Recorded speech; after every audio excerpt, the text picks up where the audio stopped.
नमस्कारम। भारत के 75वें अमृत महोत्सव के एक हिस्से के रूप में मैंने ये तय किया है कि उन सारे स्वतंत्रता सेनानियों के बारे में बात करूं जिन्होंने इस राष्ट्र की स्वतंत्रता के लिए अपने जीवन का बलिदान दिया। आज हम एक स्वतंत्र देश हैं। ऐसा होने के लिए 90 सालों का संघर्ष, आधिकारिक तौर पर सन 1857 से 1947 तक ये संघर्ष चला। 90 सालों तक लगभग 3 से 4 पीढ़ियों ने लड़ाइयां लड़ी, लेकिन दुर्भाग्य से उनमें से अधिकांश नाम गुमनाम हैं।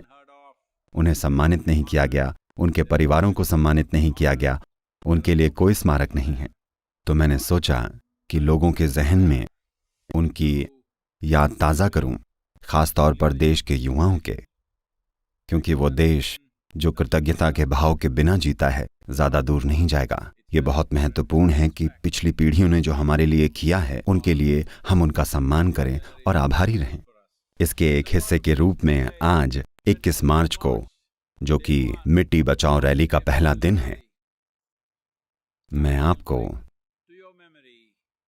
एक महान हीरो की याद दिलाऊंगा जो तेलंगाना क्षेत्र के गोंड समुदाय से थे।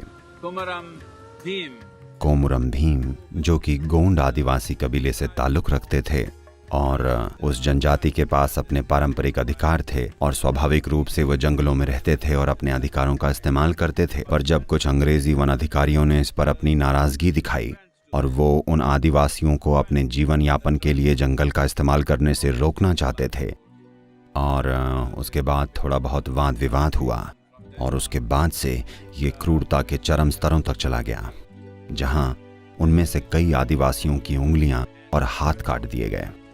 और तब कोमुरम भीम अपने कबीले के लिए लड़ने के लिए उठ खड़े हुए और कई सालों तक लड़ाई की, और उन्होंने एक गुरिल्ला आर्मी बनाई और बहुत बहादुरी से अंग्रेजों के खिलाफ लड़े। एक गुरिल्ला सैनिक के रूप में उनकी वीरता और साहस वर्तमान तेलंगाना के उस क्षेत्र में एक बहुत ही प्रसिद्ध कथा बन गई है। दुर्भाग्य से सन 1940 में कुछ मुखबिरों की वजह से पुलिस उन्हें पकड़ने में कामयाब रही और उनकी गोली मारकर हत्या कर दी गई। उन्होंने अपने देश के लिए, अपने कबीले के लिए लड़ाई लड़ी और अपने प्राणों की आहुति दी। तो हमारे लिए उनके त्याग को, उनकी बहादुरी को और सबसे बढ़कर अपने लोगों की खुशहाली के प्रति उनकी प्रतिबद्धता को याद रखना अच्छा है। मैं चाहता हूं कि युवा इसे याद रखें। अगले 75 दिनों तक मैं सोशल मीडिया पर हर दिन एक क्रांतिकारी को फिर से जीवित करूंगा। कृपया इसे अपने दोस्तों के साथ शेयर करें और सबसे बढ़कर उनके प्रति आभार व्यक्त करें